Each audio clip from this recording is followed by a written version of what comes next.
मौनव्याख्या प्रकटितपरब्रह्मतत्त्वं युवानं वर्षिष्ठान्तेव सदृशिगणैरावृतं ब्रह्मनिष्ठैः आचार्येन्द्रं करकलितचिन्मुद्रमानन्दमुरूपम् आत्मारामं मुदितवदनं दक्षिणामूर्तिमीडये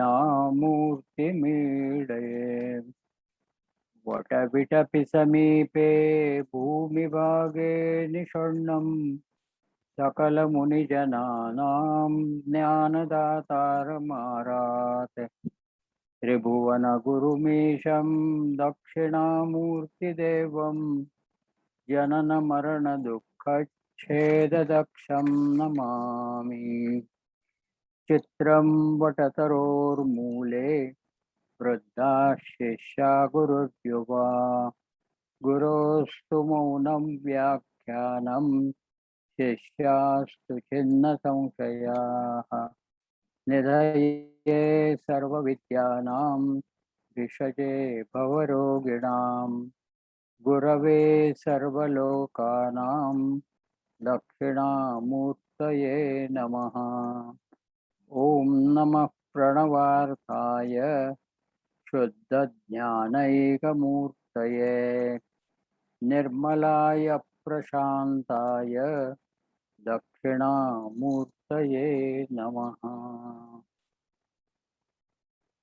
विश्वं दर्पणदृश्यमाननगरी तुल्यं निजान्तर्गतम् पश्यन्नात्मनि मायया बहिर्भूतं यथा निद्रया यः साक्षात् कुरुते प्रबोधसमये स्वात्मानमेवाद्वयम् तस्मै श्रीगुरुमूर्तये नम इदं श्रीदक्षिणामूर्तये।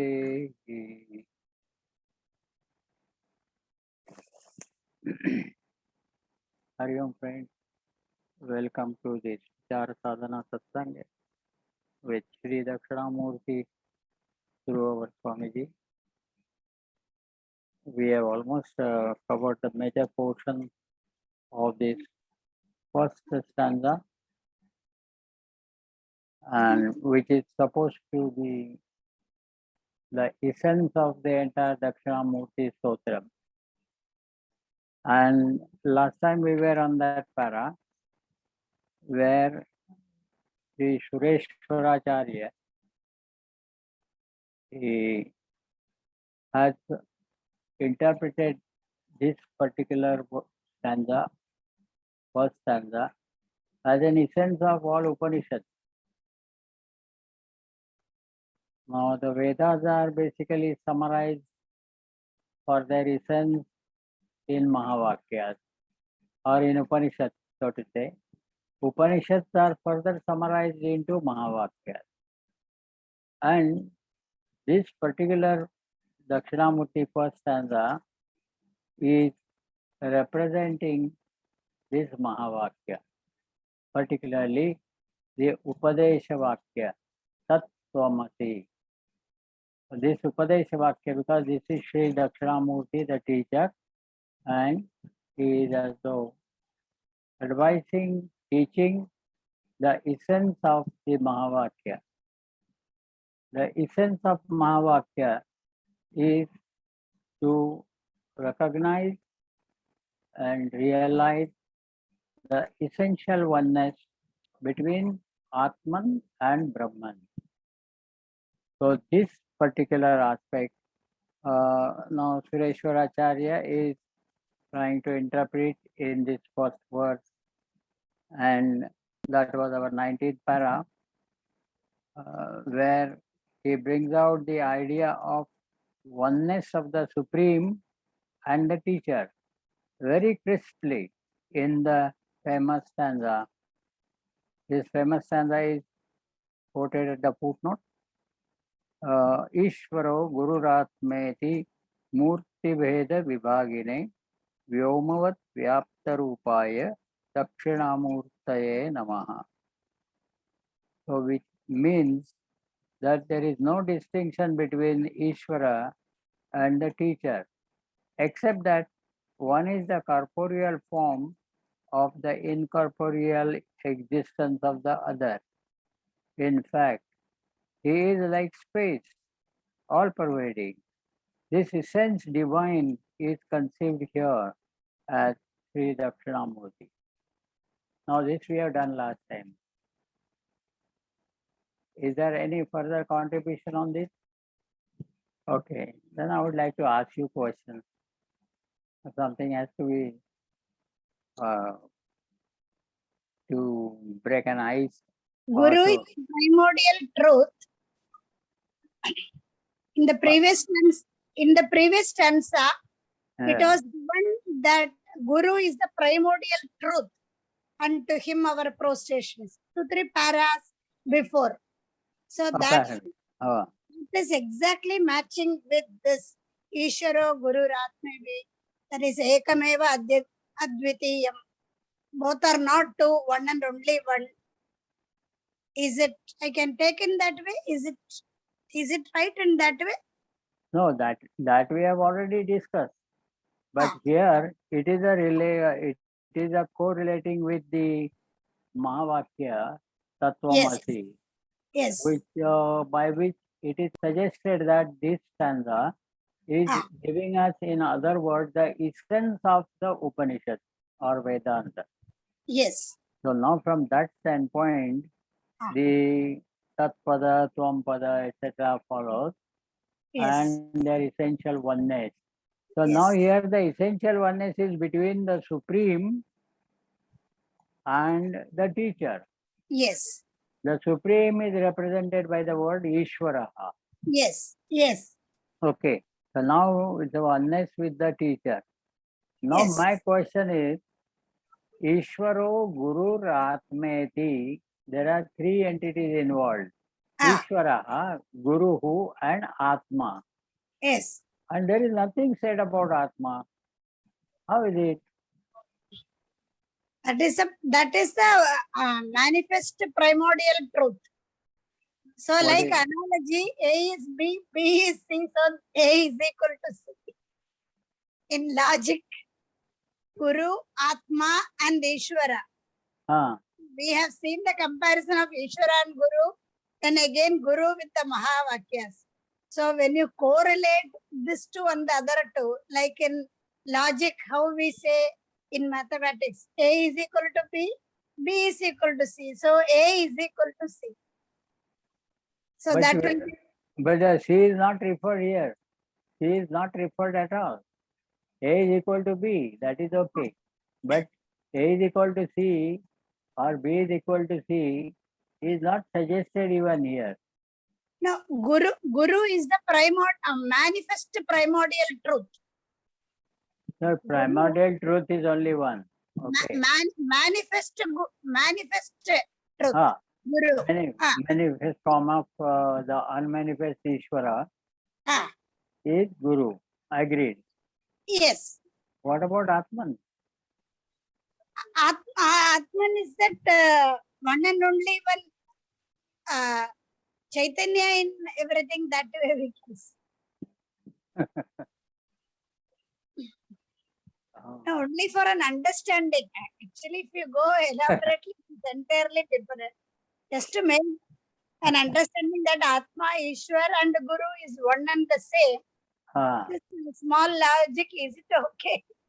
No, it's not okay. You have assumed that C is equal to Atma, and you have said that Ishvaraha is equal to Atma, therefore Guru, and no, that kind of thing is not workable here. Correct. So now you'll have to find out how we can reconcile the Atma also along with the Guru and Ishvara. Now, among Guru and Ishvara is mentioned here that Ishvara is incorporeal, without form, and Guru is with form. With form, yes. Okay. Correct. Now, whether Atma is with form or without form? That is Sopadika Atma Nirupadika Brahman. Very good. So now Atma is with Upadhi. Yes. Now, Upadhi need not be counted. Atma with Upadhi and Atma without Upadhi. Yes. Then Atma without Upadhi can be compared with what? Here, no such comparison is there. No comparison. No, here Atma without that Upadhi, Nirupadhika Brahman is not coming in this picture. Ishvara Guru Atma Ide Murti Veda. So here incorporeal, when it is said the Ishvara is in incorporeal form, and the Yes, teacher is a corporeal form of Ishvara. correct. Therefore, there is a oneness between Ishvara and Guru, Guru, yes. except with form or without form. Pardon? But that is okay. But now we want to also consider Atma. Yes, You cannot say Ishvara is Atma or Guru is Atma. yes. Then the three words have no meaning. Ishvaro Guru Atmeti. Ishvaraha Guruhu Atma. Ide. Murti Veda Vibhagine. Their functions are different. Yes, So like a one person only who is yes. an officer in the office, is a Correct. member of the sports club in Correct. the society, and also the householder in the house. Correct. So these are the three different According to functions. different function, name changes. But now here it is not counted at all. It looks like.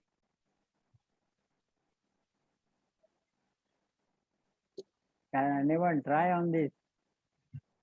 How would you like to connect No, Atma? it says at the end. No, in the end it says this essence divine. So I think this essence divine is the reference to Atma.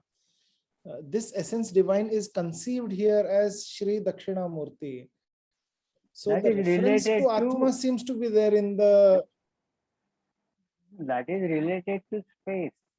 to Shri Dakshinamurti. Vyomavat Vyapta Rupaya Dakshinamurtaye Nama. Vyomavat.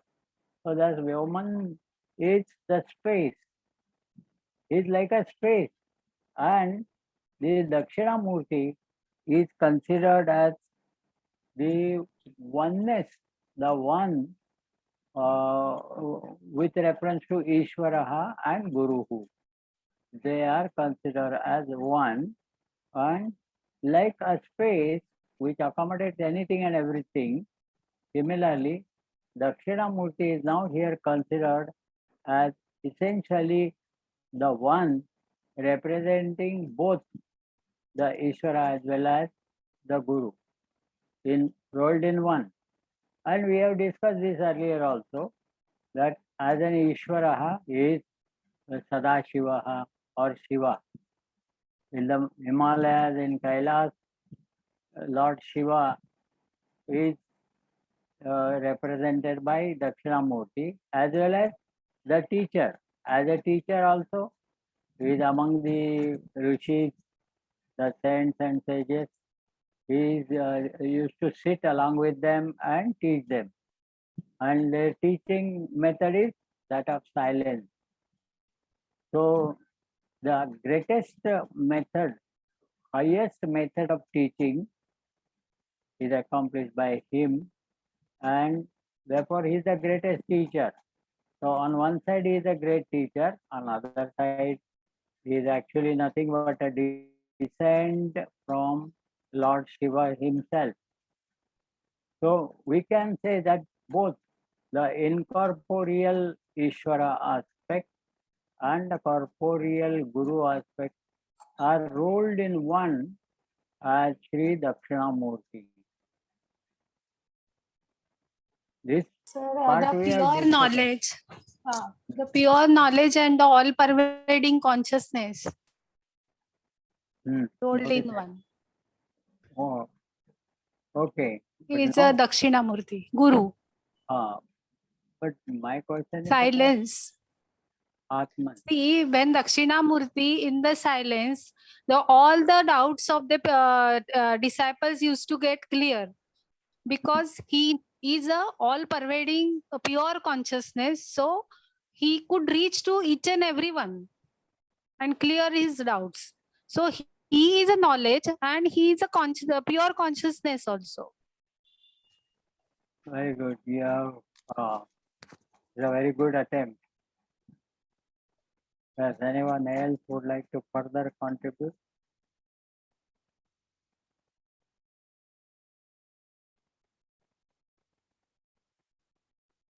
Now, Ishvara and incorporeal form of Ishvara and corporeal form of the Guru, they are essentially one. We have already seen. Now, the corporeal form of the Guru and the self are also to be appreciated as essentially one. So, how would you attempt for that?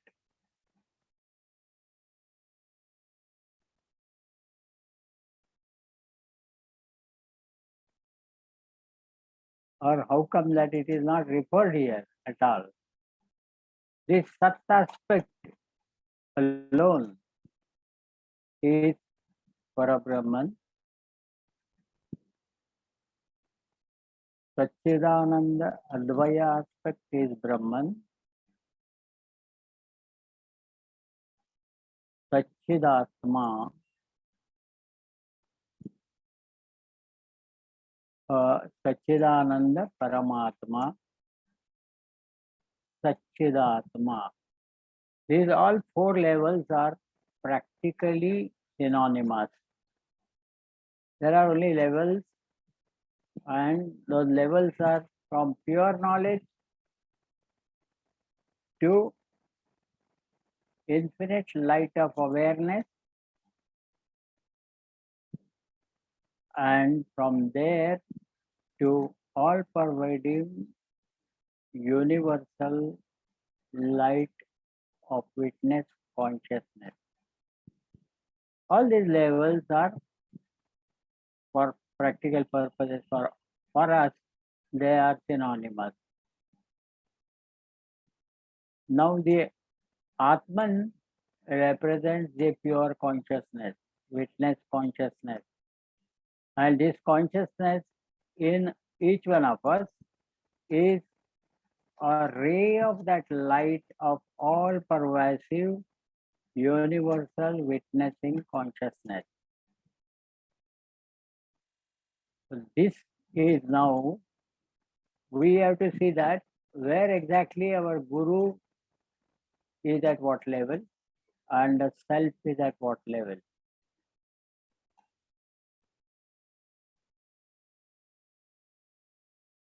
The clue given to you is our Guru writing at the end of his letter, thy own self.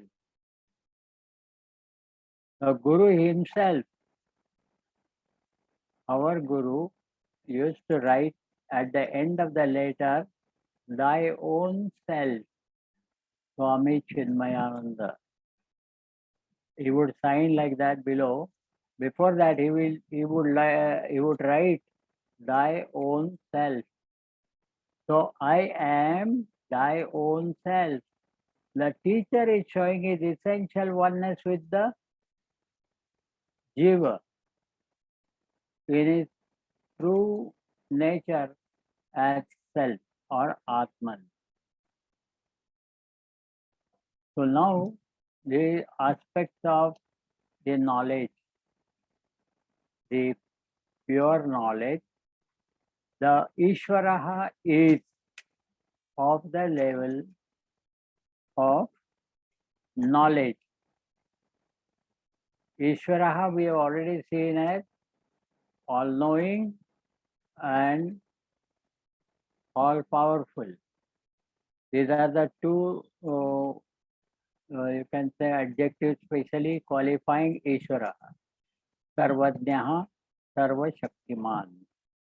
So the omniscient and omnipotent. These are the two special terms qualifying Ishvara.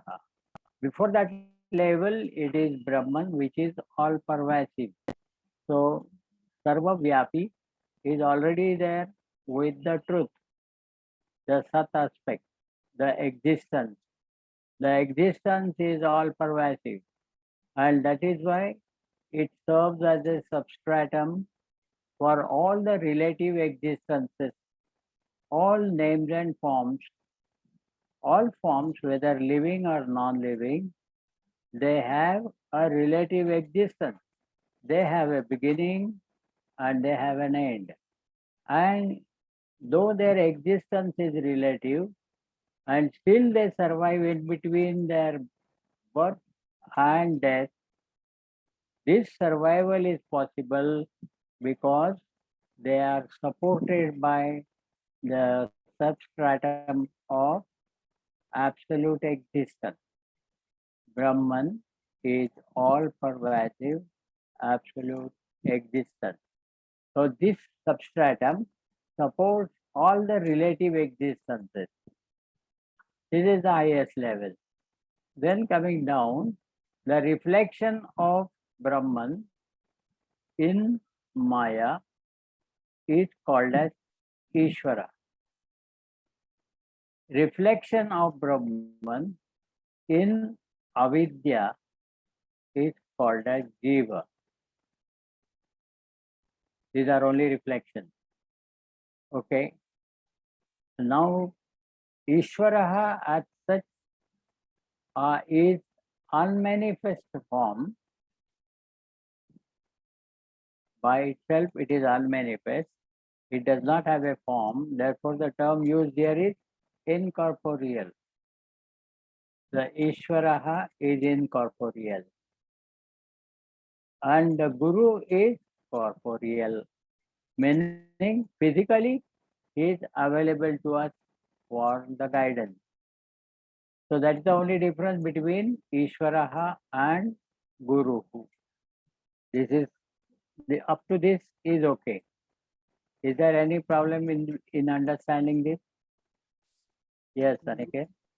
Guruji, we had discussed that the difference between Parameshwara and Ishvara is that in Parameshwara there is no Sankalpa, and the moment in Parameshwar there is a Sankalpa, it becomes Ishvara. So how does one reconcile this difference to the fact that here Ishvara is being referred to as incorporeal existence? So, we have to put in, if you want to put in Parameshwara between Brahman and Ishvaraha, then Parameshwaraha is of the nature of pure knowledge, which is added to the existence. And in this pure knowledge, when there arises a Sankalpa, so these two aspects of Parameshwara and Ishvara are reconciled or rolled in one Lord Shiva in meditation and Lord Shiva in Tandava dance. These are the two aspects. When it is in the Natarajan, in Tandava dance, he creates the universe. So this part of it is Ishvara's part, where with Sankalpa Matrena, he creates the entire universe. And when he is in meditation, he is absolutely one with the pure knowledge aspect. So Jnanam is one with Lord Shiva in meditation. So he has himself tuned with that knowledge. But when the Sankalpa rises, he gets up from that seat of meditation and starts his dance. And through dance, through Damru, he creates the universe. Through Agni, the fire, in other hand, he destroys the universe.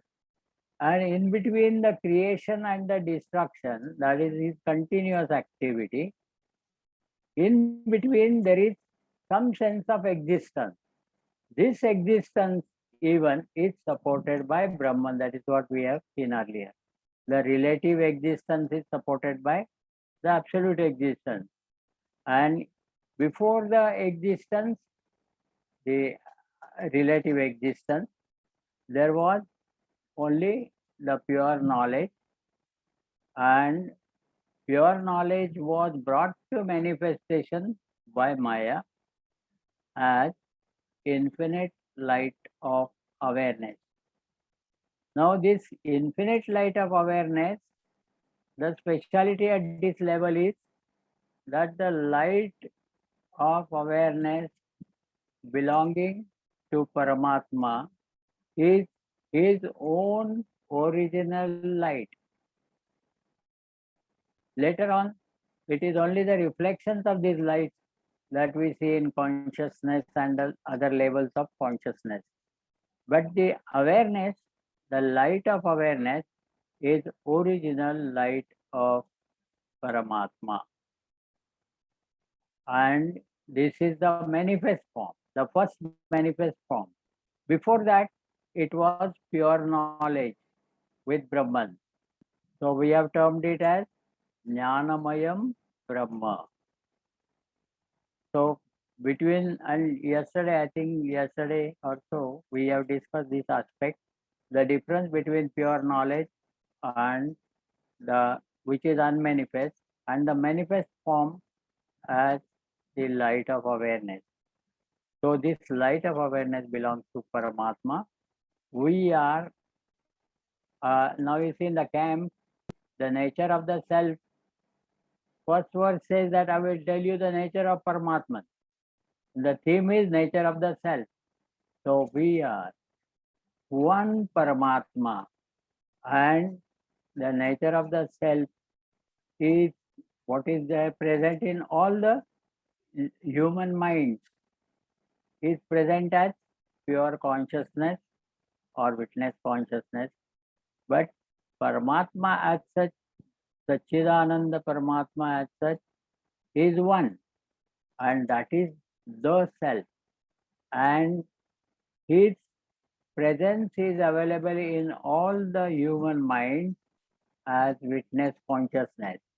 This we have compared with an illustration. What is the illustration? Quick.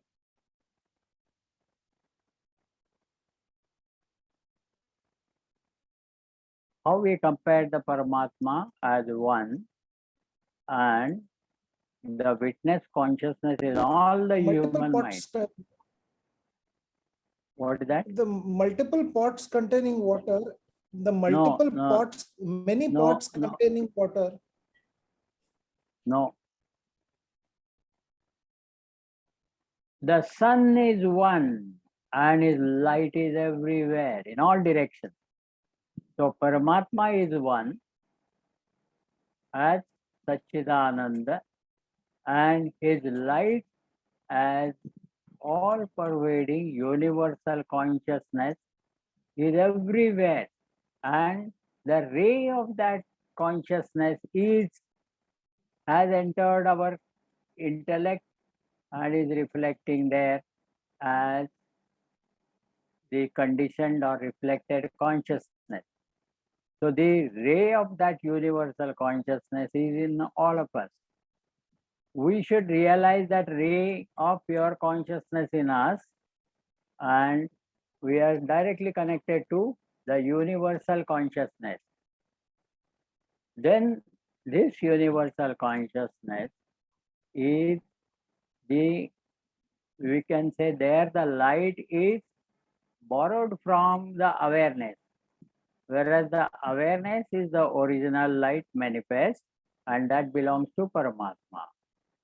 So Paramatma, whose nature is the infinite light of awareness, the first manifestation. Before that, the pure knowledge was unmanifest with Brahman. So Jnanamayam Brahma is unmanifest. The infinite light of awareness is manifest light, and that belongs to Paramatma. Paramatma is of the nature of Satchitananda, Ekameva. Brahman is Ekamevam, Advitiyam.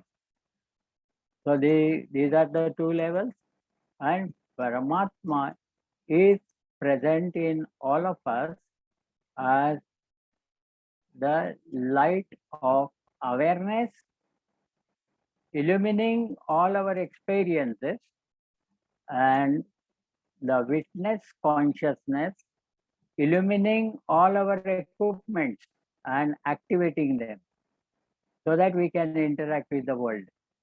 Now, these are functional differences, but basically, the all-pervading, universal, infinite light of light of awareness belongs to Paramatma, which is otherwise called as the self.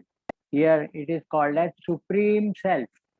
Paramatman is considered as supreme self, and we all have got the inner self, and this is only a ray of that infinite light of awareness, or the so in between the awareness and consciousness, why there is a difference? Why we have to say two levels?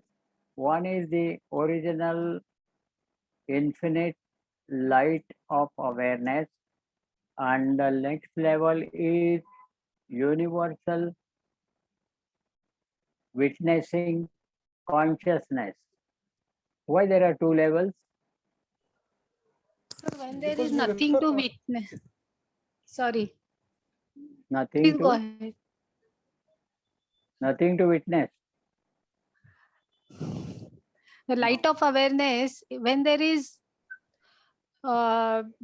see, the consciousness is always with the subject or object of the illuminating object. The awareness is objectless awareness. But so why? What is the why it is called objectless, and why otherwise the other There is level is nothing to pinpoint? objectify. What is that in consciousness between? is associated with an instrument. Consciousness is associated with the instrument.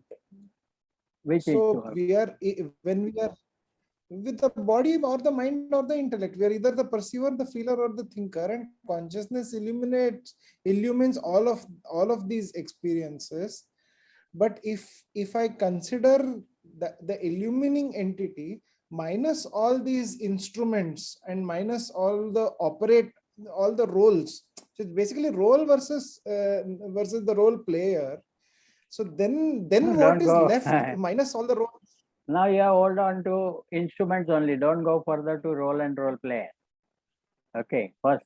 Now So instrument is minus go. You are instruments, going yeah. round and about. Now hit the point. What do we mean by the different instruments? Say body, mind, intellect, etc. Upadhi, What do they upadhis. represent? Upadhi. What do they represent? 5 great elements. Great elements. What great elements represent? Gunas, the three gunas. What gunas represent? Prakriti. Finish. That is how we come. Prakriti is the only factor in between. Before Prakriti, there was an original infinite light of awareness. Then Prakriti appeared. That is because the Paramatma appreciated the need to exhaust the total vasanas, and for that the Trigunatmika Prakriti was allowed to manifest. It is only in the presence of Paramatma and his infinite light of awareness that Prakriti was in the potential form, in the balanced form of three gunas, and then later on the balance was disturbed and three gunas and 5 great elements, all that followed in the process. And then the light of awareness as manifest in the Prakriti is called as the universal witnessing consciousness. And it is this universal witnessing consciousness, the ray of which is in our subtle body. Suppose this subtle body is shining because of this ray of consciousness.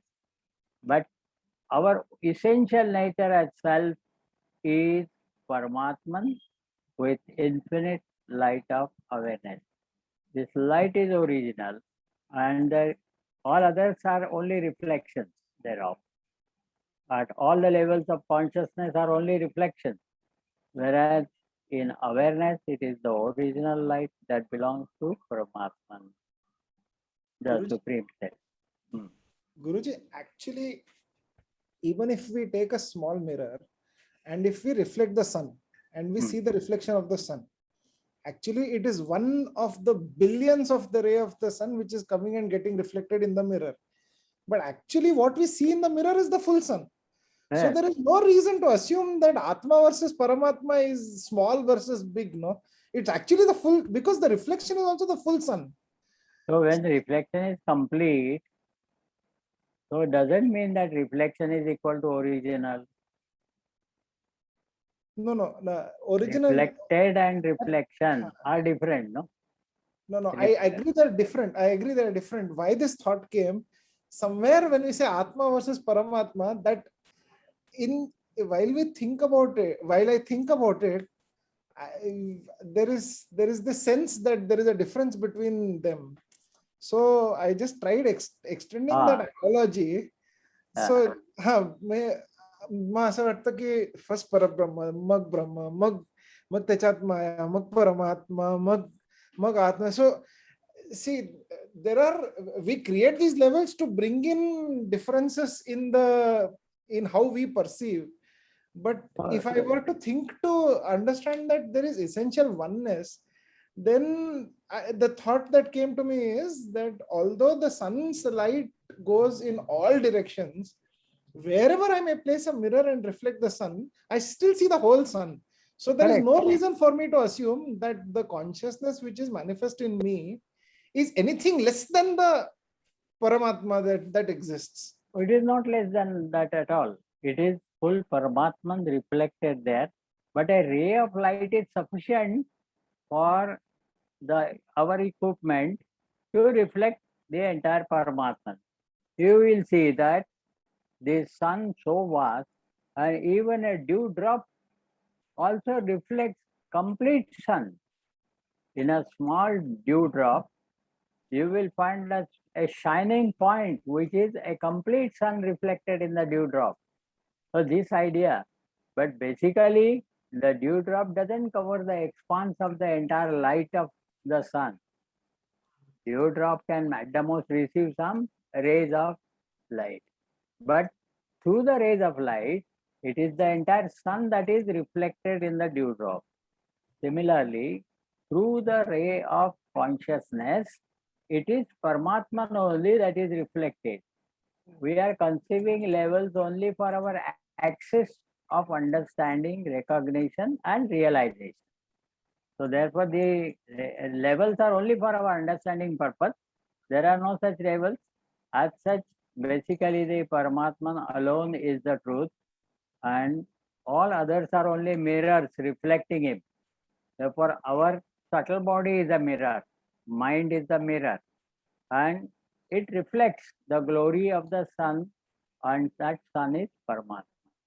So, awareness, the function of awareness and function of consciousness we have seen already. The awareness illumines all our experiences. This is most important. All other creatures, their equipments function, their body mind function, but they are not conscious or gathering their experiences about that. To gather an experience and have a continuity of life is only there in the human being. Our life is defined as a series of experiences met, whereas other creatures, less evolved creatures, do not have this sense that they are gathering experiences. You will find they are repeating, they are not learning anything from their experiences. The gardener is doing a job with a gate of the garden open. Seeing the gate open, the cow enters the garden and wants to graze the grass. When the gardener comes to know about it, he takes a stick, and by showing the stick, the cow goes back. Again, after some time, when the cow looks back, she sees the green grass and she is naturally attracted. She has not learned from the experience that the entry is prohibited for her. Now, this is the difference between a man and other less evolved creatures. They don't have any sense of experience. So experiencing is something totally distinct from the operations of equipment. The body and sense organs are perceiving the world, and the mind is controlling the sense perceptions. The intellect is trying to interpret and understand the situation and give judgment. All these are functions of the equipment, body, mind, and intellect. Now, consciousness it is that activates them, that illumines their functions. But that I have gone through these experiences in the waking world, then I had a dream, then I had a sound sleep, and again I am awake. And this kind of continuity in our life is there because of our experiences are illumined by awareness. So this sense of experiencing, therefore, as Swamiji has defined this most scientific definition of life. We only inquire at each other and say, hi, how is life and all that. But if we ask what is life, then there will be 100 and as many versions as many people. So, how is life?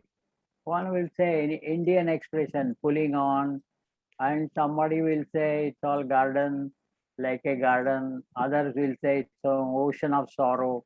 There are so many versions. Why there should be so many versions when the life is one?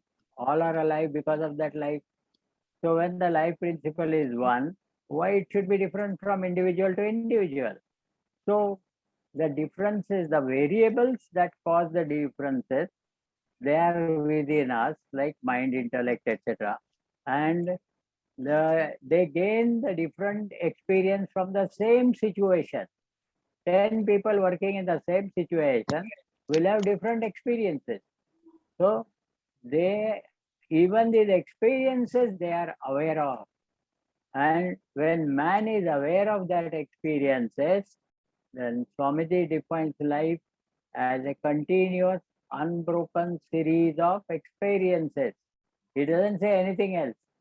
Now, these experiences are illumined by the light of awareness.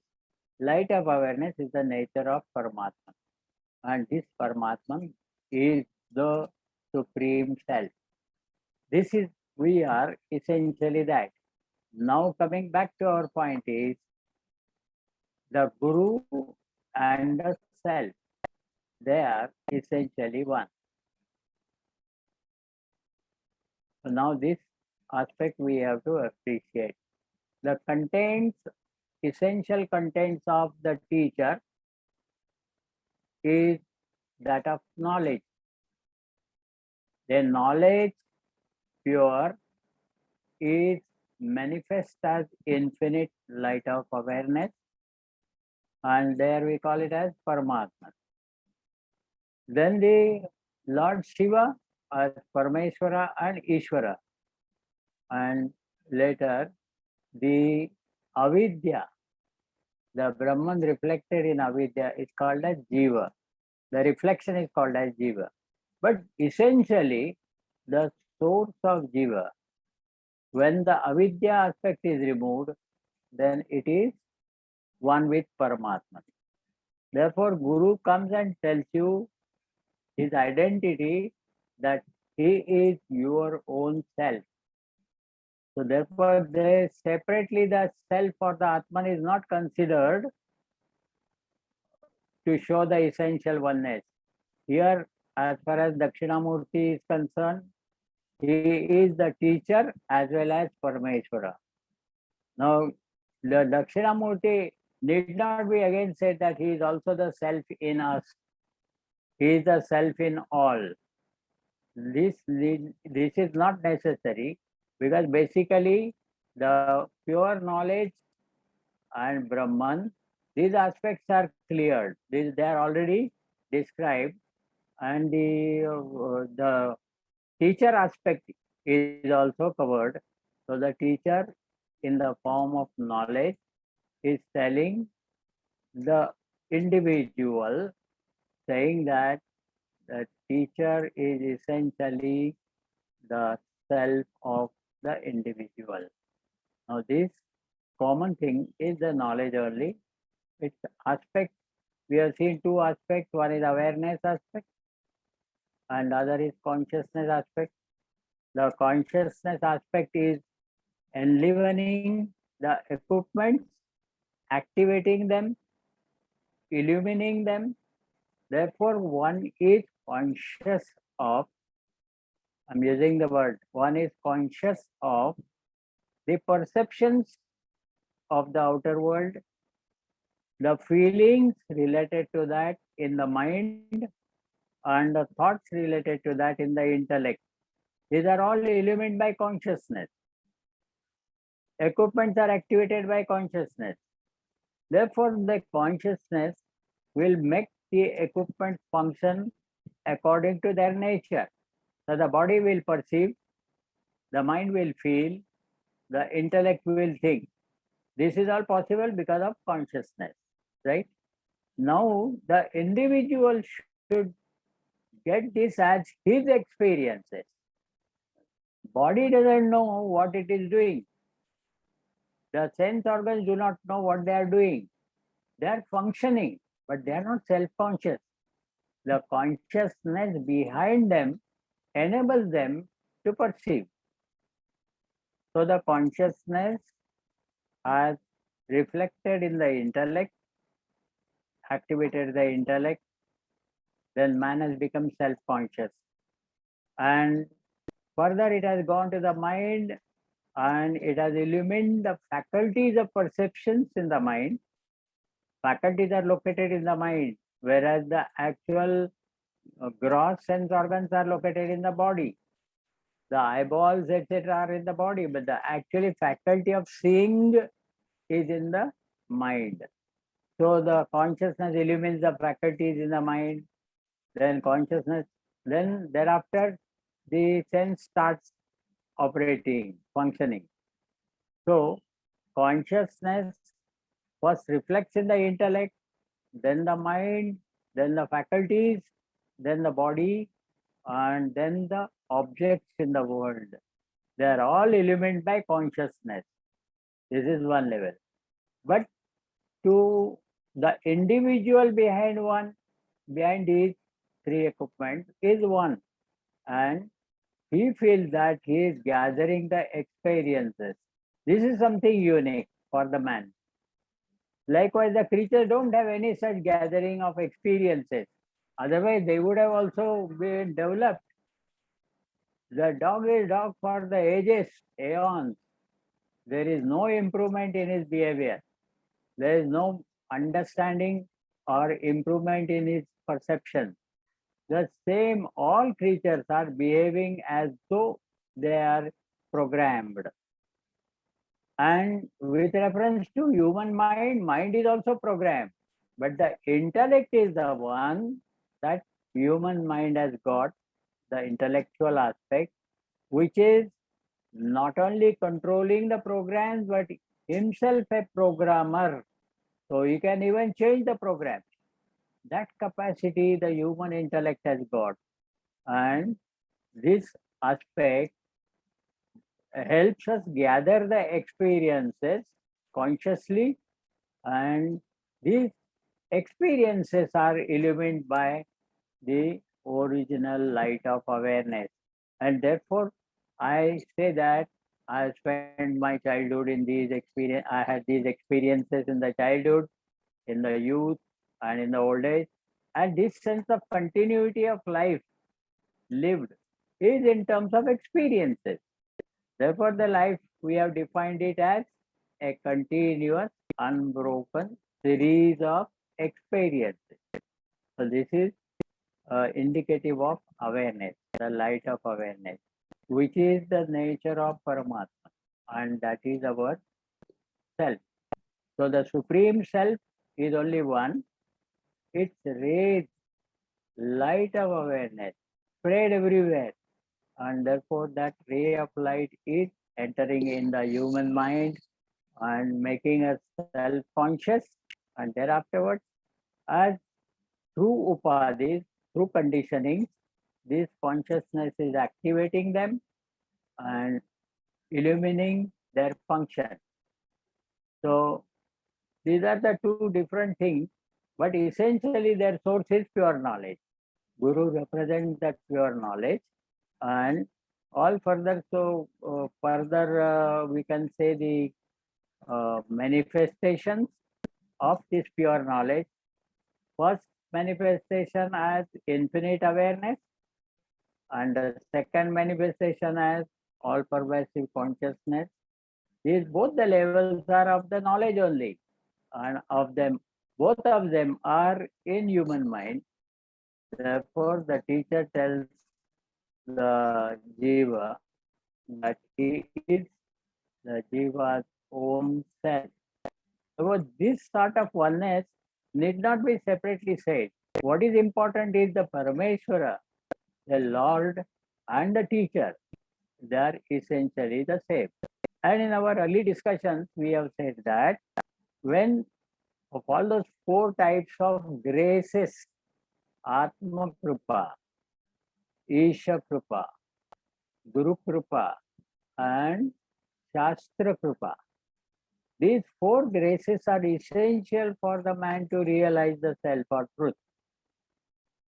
And of all that, the Atma Krupa is the self-effort.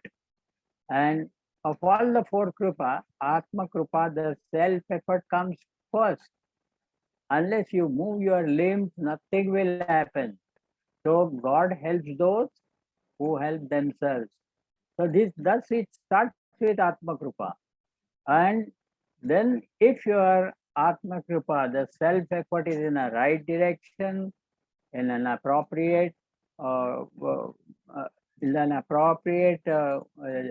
quantity of effort put forth and in the right direction, then the Lord is pleased in his response to that action. Lord only gives the replies, but you have to apply. And yours is self-effort. You initiate self-effort and wait for the result. The Lord will give you. So this kind of thing is Atma Krupa and followed by Isha Krupa.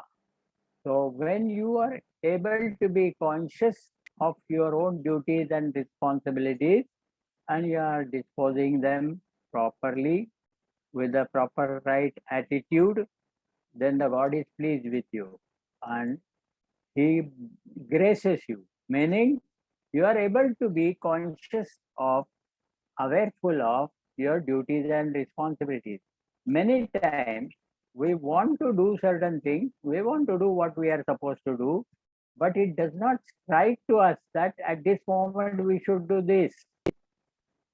And to strike it every moment, what is at present that I am supposed to do, to be aware of this, is the God's grace.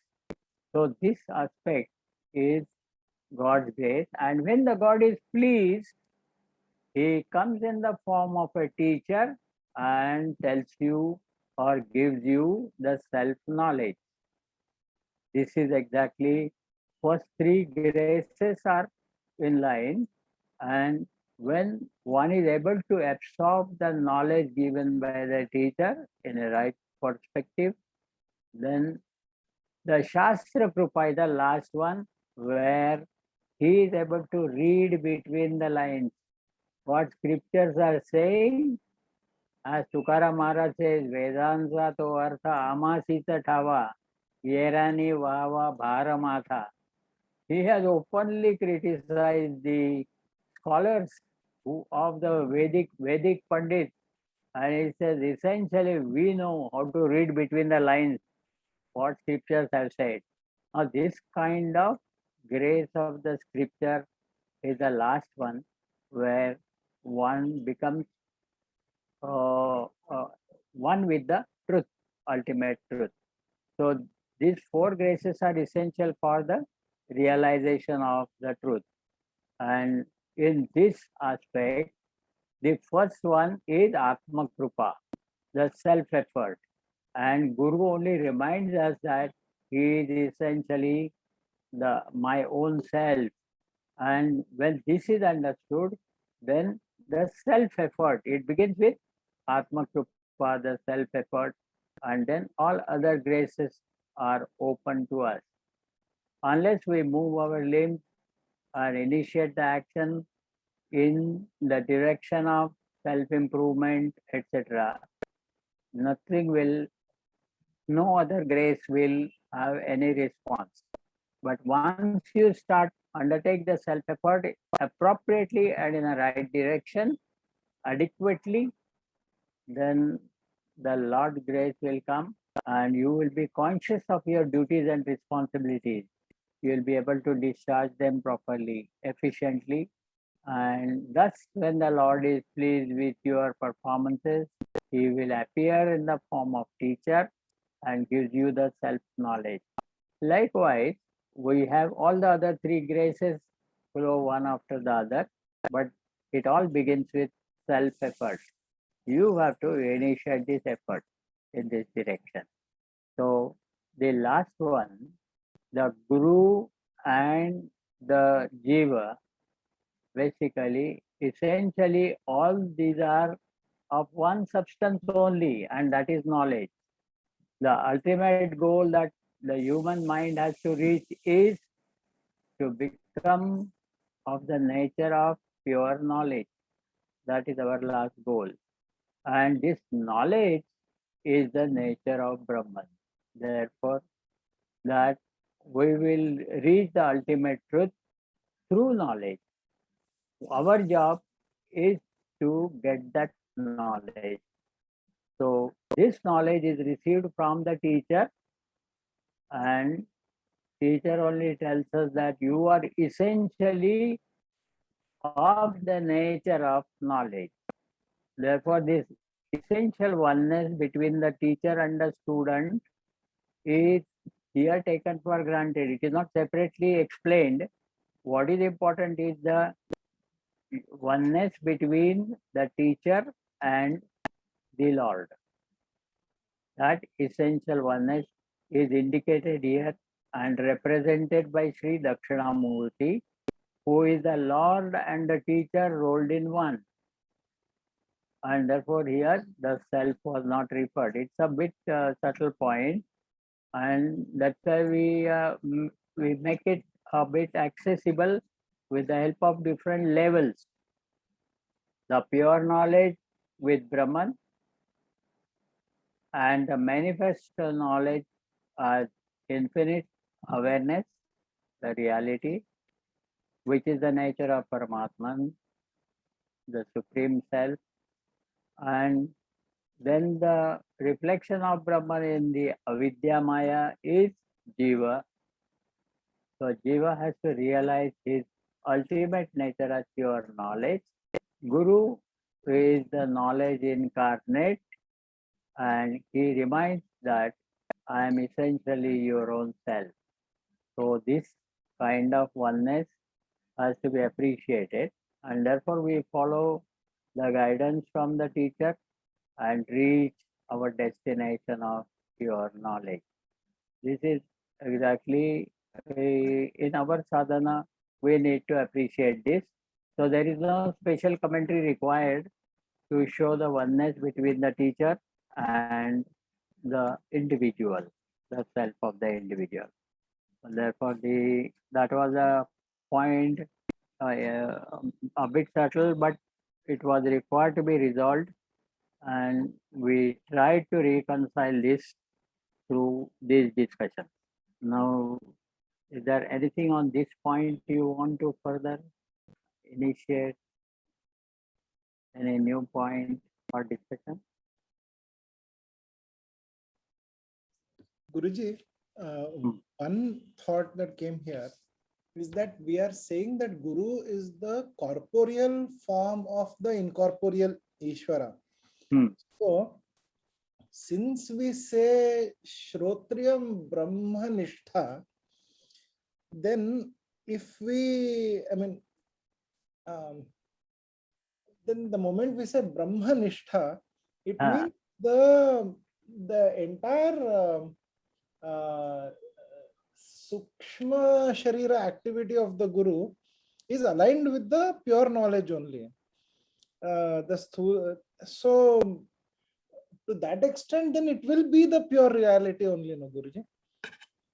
Brahmanishtam is the word Ah, that you are circling around, yes, isn't it? Basically yes, that. yes. So, Shrotriya is one who is well versed in the scriptural knowledge, and Brahmanishta is one who is established in the knowledge. Brahman as such is not having any separate consideration. Now, yesterday I made a statement that Brahma Vidya is Atma Jnanam. So, Vidya and Jnanam, the difference I've indicated. See, Brahma Vidya we are learning so that we become established in the knowledge of the self.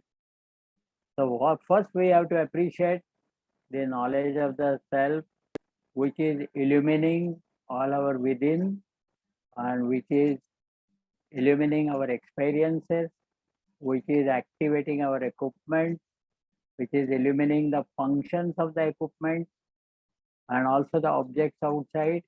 So all this we have to appreciate and see its source as pure knowledge. So this knowledge aspect we need to appreciate. One who is established in the pure knowledge is considered as Brahmanishta because the knowledge is the nature of Brahman. Therefore, we are not far from Brahman. We cannot reach the Brahman, but definitely its knowledge, the pure knowledge, we can reach and we can get established in it. So one who is established in the pure knowledge is considered as Brahmanishta. Therefore, the Guru is ideal Guru is one who is not only well versed in the scriptural knowledge, but he is established in the knowledge. Himself is very much steadied in the knowledge. So he has become of the nature of knowledge. So Jnanamaya, Jnanamurti, these are the words indicative of that.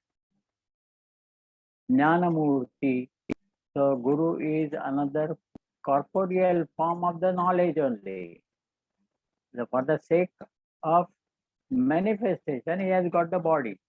But what is manifest is knowledge only. In us, Jiva, what is manifest is ignorance. Ignorance manifesting as desires and activities, etc. They are all manifestation of ignorance. Ignorance has veiled our sense of understanding at the intellectual level, and therefore we are confused and we are projecting something else. The mind is projecting something else. The intellect is veiled, the mind is projecting something else, and that is our next topic, the projection. The non-apprehension at the intellectual level has resulted in the misapprehension at the mental level. Mind projects something. A delusory mind projects some illusions outside, and it is caused by basically the non-apprehension about the reality. We don't know what is true or truth or reality, and this ignorance about the truth makes the mind restless and mind projects further some appearances which are apparent only, not real. So the non-apprehension at the intellectual level and misapprehension at the mental level of all projections is what is to be appreciated now, which we are going to proceed. But here, what I wanted to have further discussions on this point, that Atman is not specially referred as one with the teacher, whereas the teacher and the Lord, they are essentially one, and they are represented by Sri Dakshinamurti, and Dakshinamurti should be considered like a space which accommodates everything. In fact, it is a sense of accommodation. Likewise, Sri Dakshinamurti accommodates the sense of the lordship as well as the teacher. Both aspects are there in him. So we have seen this in details in our earlier paragraph, how the Dakshinamurti is the Lord Shiva facing the southward, and while giving his initiations also to rishis, he had a particular pose which is resembling that of Dakshinamurti, and that is about the Lord. And finally, the teacher is, he used to, as Dakshinamurti, a young man, he used to come in the evening at a particular place below the peepal tree and or banyan tree, at the foot of the banyan tree, where all rishis will gather at that time, expecting him. Then he would sit along with them, very close to them, and they will have some questions. But instead of answering them, he will sit among them and reach the innermost recesses of silence and remain there. Thereby, he enters the subtle bodies of all the students around, and he will liquidate all the questions at that level. So therefore, that is the description in Dhyana Shloka. Gurostu maunam vyakhyanam, shishyastu chinna samshayaha. So see how it a great wonder. This is the highest method of teaching, the teaching in silence. Because we are essentially the self, and the nature of the self is silence.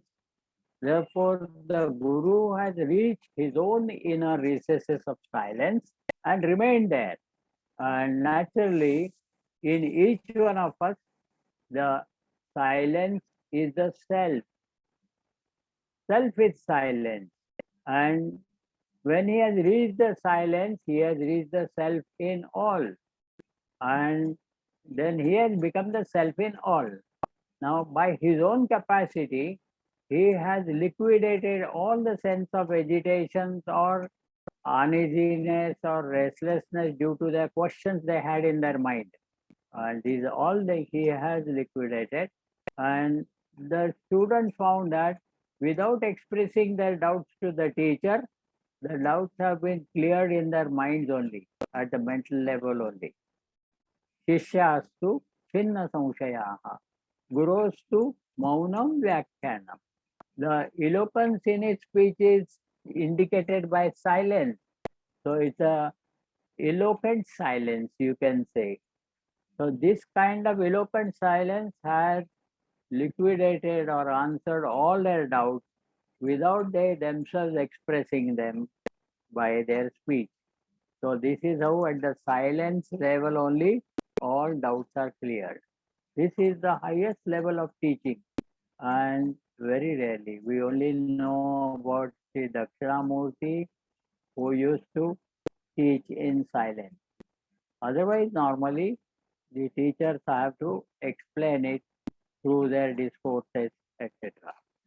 So here the basic aspect is the nature of the self is silence.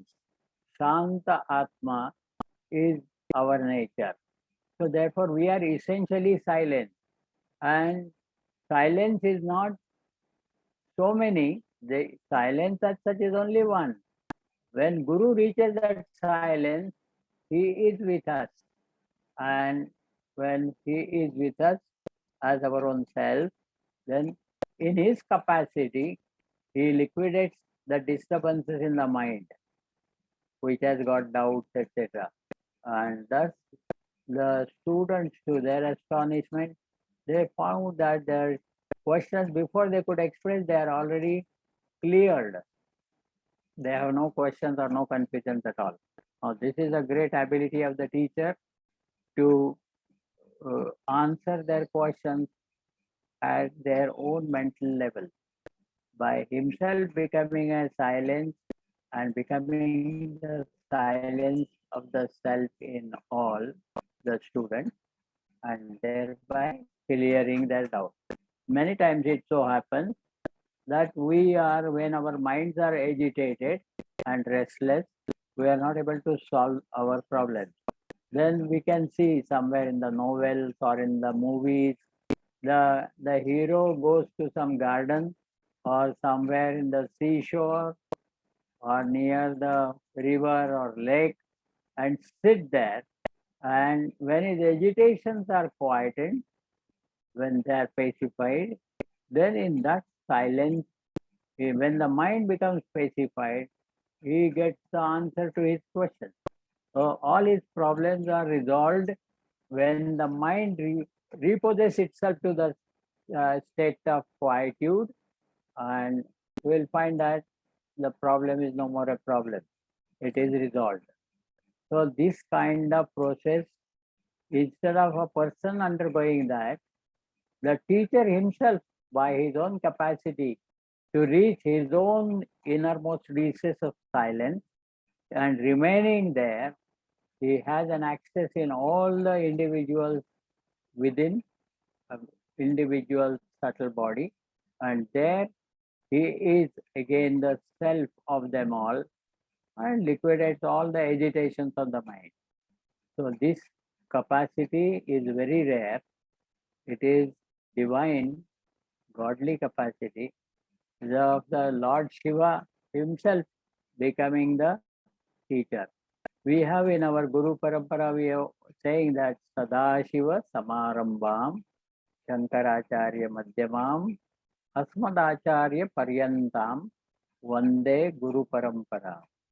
I bow down to that lineage of teachers whose beginning is Sadashiva, in the middle of which is Adi Shankaracharya, and which has come down to our own teachers. So that Guru Parampara I bow down.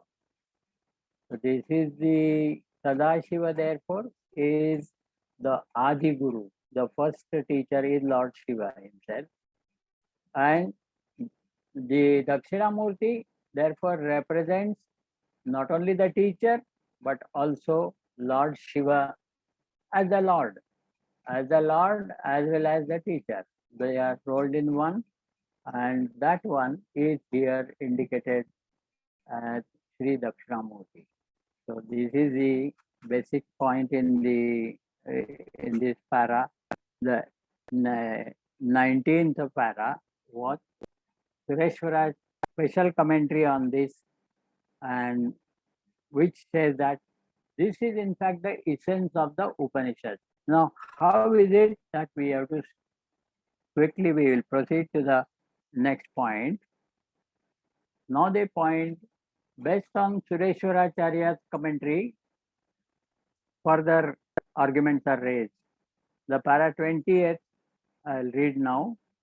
There is a school of thinkers who consider that all philosophers unnecessarily bring into the obvious world an incomprehensible concept of the truth or God. According to them, we perceive the world and therefore the world must be real. Such hasty conclusions are not acceptable to any thinking man, and modern science will not touch such an argument even with the longest barge pole available. Swamiji's description is beautiful, and he says that this statement that we perceive the when we perceive the world and therefore world must be real. This statement is not acceptable, not only to the thinkers, even to the modern science also will not accept it. Even from a distance, they will not accept it. And now Swamiji gives the examples in the next paragraph. The perceptions are almost always false. How? We see the sun moving, though we know that the sun is not moving. We perceive the earth steady and motionless, though we know that the earth is revolving around its own axis. The mere movement of air, warmed up by the midday sun, is perceived as patches of water with waves and ripples in it, though we know that it is mirage. Very often, an ordinary post is misunderstood as ghost, a rope as a serpent, a bit of shell as a silver piece. Shuktika Rajatam Yatha. Acharya gives the example. Shuktika is here a bit of shell as a silver piece, or Rajju Sarpavat, a rope as a serpent. Where is the a misunderstood post is misunderstood as a ghost. Thanu Purushavat Bhrantya. Thanu is the cut portion of the tree, left out portion of the tree, which is like a platform at the side of the road. A big tree has been cut down and is cut down to the table height so that the traveler can unload his luggage and have a rest there. But in the night, it appears as though some ghost is sitting there or some thief is, hiding to pounce upon you and loot you of your belongings. So something, this kind of misapprehensions are projected by the mind when you do not understand basically what it is. And these are the examples. So examples in next para, it is Swamiji is giving us the summary or concluded understanding that in all these examples, the non-apprehension of the reality is the cause for the misapprehensions. This is the main theme. And when we have known the rope, the serpent disappears. When we realize the post, the ghost vanishes.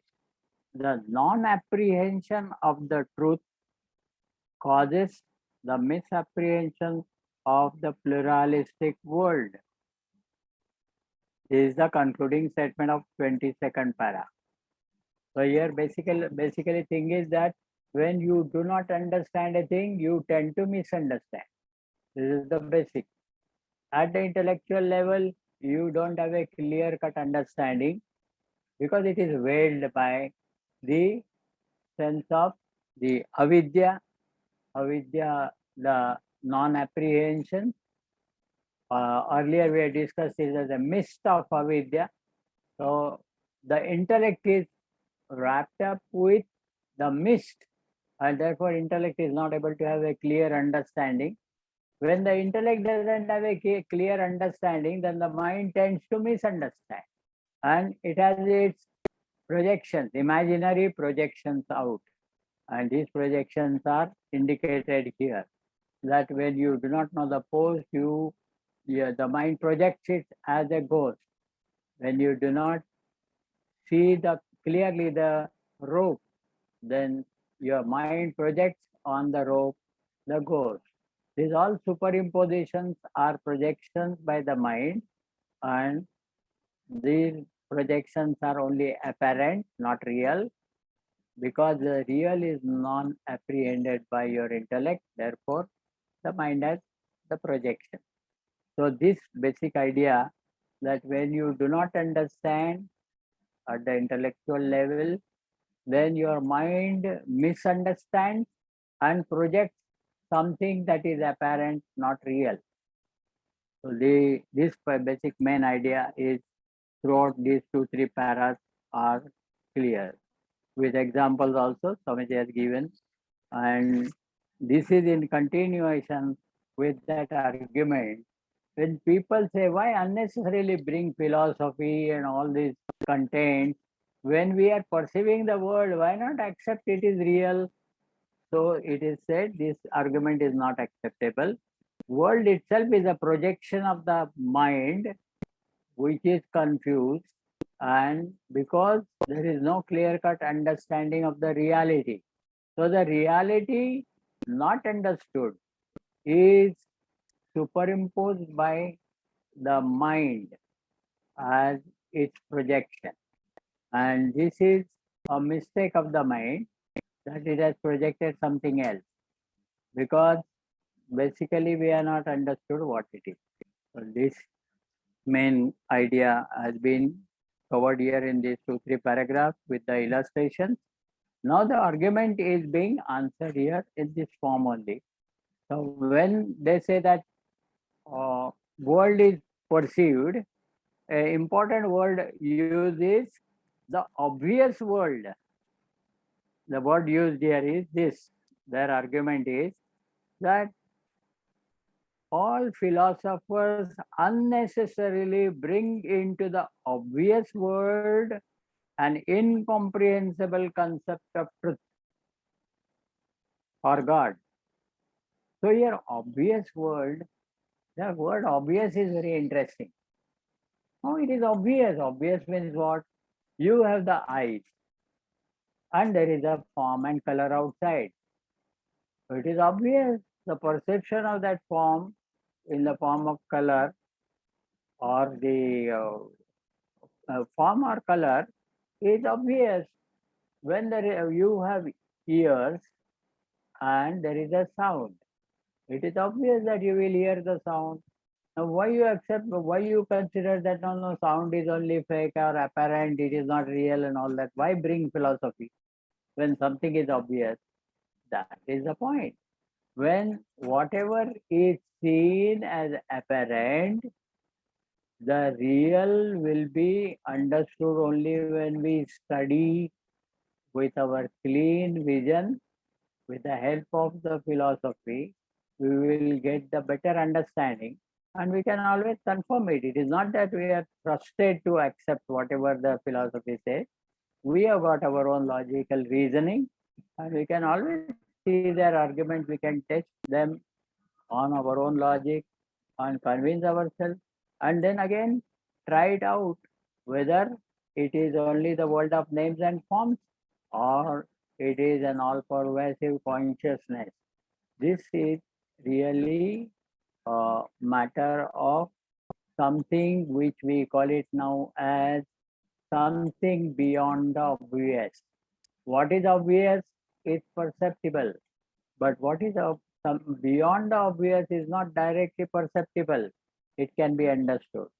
In spite of mirage, only man understands that it is only a desert. Mirage is only an appearance. The reality is desert. Only stag fails to understand this. That's why the vision of the stag is misguiding. And definitely it keeps on running and it does not get the water or its thirst quenched. Instead of that, when it comes to man, because he has the capacity to think and reasonably he sees the desert, he does not expect water in the desert. And even if there is an appearance of mirage, water-like appearance, still, in spite of this appearance also, he will understand that it is a desert.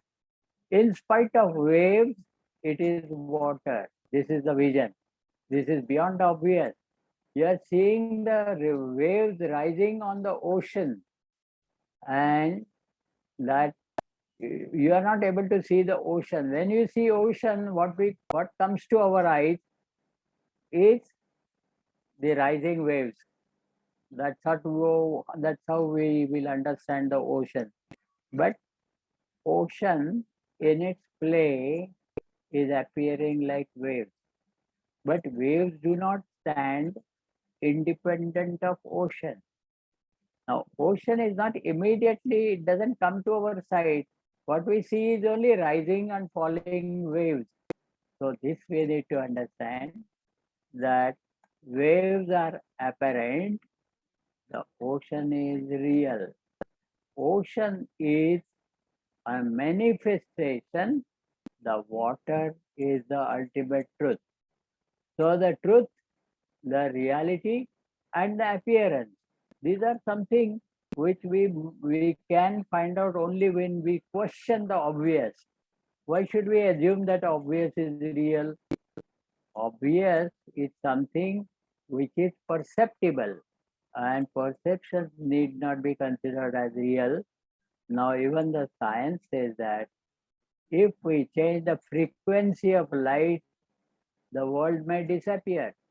Under a given frequency of light, we are able to see the different forms, and we have named them. But if this light changes in its frequency, it is possible that entire world of names and forms will disappear.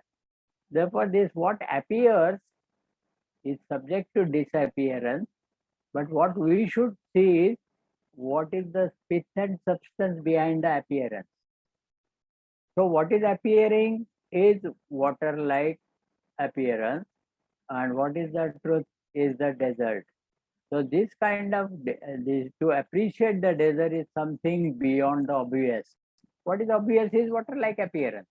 Therefore, here the word obvious is very important for us to think. There is something which is obvious, which is accessible to our perceptions, etc. But there is something beyond the obvious which can be comprehended by our intellect and also apprehended without the help of intellect as well, a higher level of understanding. So comprehensions and apprehensions are the levels when we try, then the appearance becomes fake and what is beyond obvious becomes real. So this aspect is suggested in this paragraph. For the perceptions, the statement goes that the perceptions are almost always false, and these are various examples are given. The moving sun does not move. The steady earth keeps moving. And there are so many such things that we are, to our senses, they appear differently. And if we take them as real, we are mistaken. Therefore, what is beyond the obvious is what is important. And it can be comprehended by the intellect, and it can be apprehended by our direct understanding without the help of even the intellect. So these are the different levels in our appreciation, but we cannot assume or take for granted the obvious as real. What is obvious need not be real. So the real has to be found out by keen observation and analysis of what we are observing. The data is to be analyzed, and finally it has to be, then we have to come across the proper observation and conclusions, and then we have to repeatedly test it. These are the scientific methods by which they follow. So here also we need to first see whether it is logically possible. So the possibilities are tested by the logical reasoning, and then only it is accepted. It is not accepted as it is obvious. So this aspect is very important. We are at para 23 at this. So the concluding part of the para 22 was the non-apprehension of truth causes the misapprehension of the pluralistic world. This is one. And this is otherwise stated as the intelligent understanding of the intellect is different than the apparent perception by the mind. What mind perceives need not be accepted as the ultimate. It may be obvious through sense organs, etc., but not necessarily the real. For that, we need the discriminative or analyzing capacity of the intellect to see that, to come to the ultimate reality. So this is the concern of para number 22. And at this moment, a sensible doubt can be raised by an intelligent student, and this we need to discuss, but we will continue that next time. But a conclusion of this next para is also same. The veiling of the real, avarana, and projecting of the apparent, vikshepa. These are all the tricks played by avidya, the ignorer. We will discuss this next time. For the time being, we will stop here. यस्य प्रसादादहमेव विष्णुः मय्येव सर्वं परिकल्पितं च इत्थं विजानामि सदात्मरूपं तस्याङ्घ्रिपद्मं प्रणतोऽस्मि नित्यं तस्याङ्घ्रिपद्मं प्रणतोऽस्मि नित्यम् ॐ श्री चिन्मय सद्गुरवे नमः हरि ओम एवरीबॉडी Hari Om, sir.